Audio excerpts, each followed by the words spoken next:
ওম নমো ভগবতে বাসুদেবায়। জয় শ্রীকৃষ্ণ। রাধে রাধে। নমস্কার দর্শক বন্ধুরা, আজ চৈত্র মাসে পবিত্র কৃষ্ণপক্ষিয়া শ্রী পাপমোচনী একাদশী তিথি। আজকের এই পুণ্যদিনে একটি বার অন্তত শ্রবণ করুন শ্রী শ্রী পাপমোচনী একাদশীর ব্রত মাহাত্ম্য কথা। যুধিষ্ঠির মহারাজ শ্রীকৃষ্ণকে বললেন, হে জনার্দন, চৈত্র মাসে কৃষ্ণপক্ষের একাদশীর নাম ও মাহাত্ম্য কৃপা করে আমাকে বলুন। পরমেশ্বর ভগবান শ্রীকৃষ্ণ বললেন, হে ধর্মরাজ যুধিষ্ঠির, আপনি ধর্ম বিষয়ক প্রশ্ন করেছেন। এই একাদশী সকল পাপ থেকে নিস্তার বা মোচন করে বলে এই পবিত্র একাদশী তিথি পাপ মোচনী নামে প্রসিদ্ধ। রাজা মান্ধাতা একবার লোমশ মুনিকে এই একাদশীর কথা জিজ্ঞাসা করেছিলেন। তাঁর বর্ণিত সেই বিচিত্র উপাখ্যানটি আমি আপনার কাছে বলছি, আপনি মনোযোগ দিয়ে শ্রবণ করুন। প্রাচীনকালে অতি মনোরম চৈত্র রথ পুষ্প উদ্যানে মুনিগণ বহু বছর ধরে তপস্যা করতেন। একসময় মেধাবী নামে এক ঋষিকুমার সেখানে তপস্যা করছিলেন। মঞ্জু ঘোষা নামে এক সুন্দরী অপ্সরা তাকে বশীভূত করতে চাইল, কিন্তু ঋষির অভিশাপের ভয়ে সে আশ্রমের 2 মাইল দূরে অবস্থান করতে লাগল। বীণা বাজিয়ে মধুর স্বরে সে গান করত।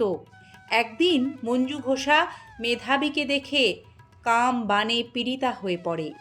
এদিকে ঋষি মেধাবীও অপ্সরার অনুপম সৌন্দর্য দেখে মুগ্ধ হন। তখন সেই অপ্সরা মুনিকে নানা হাব ভাব ও কটাক্ষ দ্বারা বশীভূত করে। ক্রমে কাম পরবশ মুনি সাধন ভজন বিসর্জন দিয়ে তার আরাধ্য দেবকেই বিস্মৃত হন। এইভাবে অপ্সরার সাথে কামক্রীড়ায় মুনির বহু বছর অতিক্রান্ত হলো। মুনিকে আচারভ্রষ্ট দেখে সেই অপ্সরা দেবলোকে ফিরে যেতে মনস্থ করল। একদিন মঞ্জু ঘোষা মেধাবী মুনিকে বলতে লাগলো, হে প্রভু, এখন আমাকে নিজ গৃহে যাবার অনুমতি প্রদান করুন।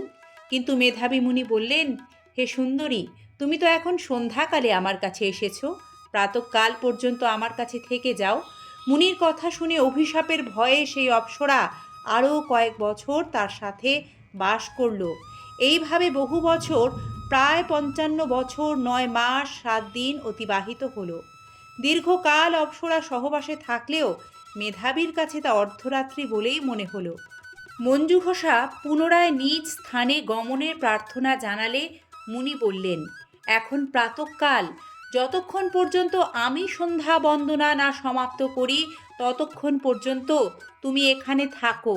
মুনির কথা শুনে ঈষৎ হেসে মঞ্জু ঘোষা তাকে আবারও বলল, হে মুনিবর, আমার সহবাসে আপনার যে কত বৎসর অতিবাহিত হয়েছে তা একবার বিচার করে দেখুন।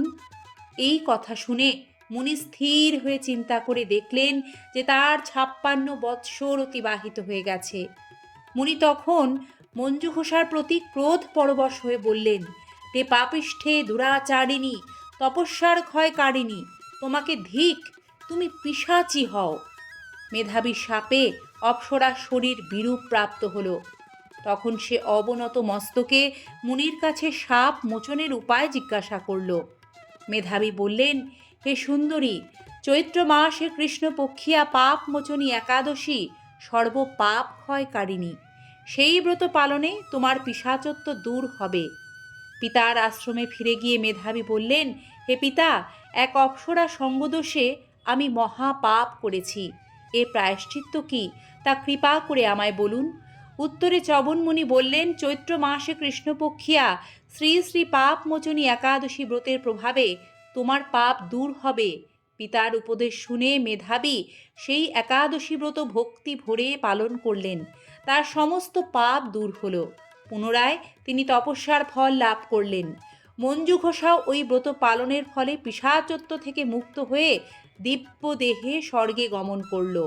হে মহারাজ, যারা এই পাপমোচনী একাদশী ব্রত পালন করেন তাদের পূর্বকৃত সমস্ত পাপই ক্ষয় হয়। এই ব্রত কথা পাঠ ও শ্রবণে সহস্র গোদানের ফল হয়। জয় শ্রীকৃষ্ণ। হে কৃষ্ণ করুণা সিন্ধু দীন ও বন্ধু জগৎপতে, গোপেশ গোপিকা কান্ত রাধা কান্ত নমস্তুতে। নমো ব্রহ্মণ্য দেবায় গো ব্রাহ্মণ্য হিতায় চ জগদ্ধিতায় কৃষ্ণায় গোবিন্দায় নমো নমো। রাধে রাধে। ব্রতকথাটি সম্পূর্ণ শ্রবণ করার জন্য সকল দর্শক বন্ধুকে জানাই আন্তরিক ধন্যবাদ, বিনম্র শ্রদ্ধা।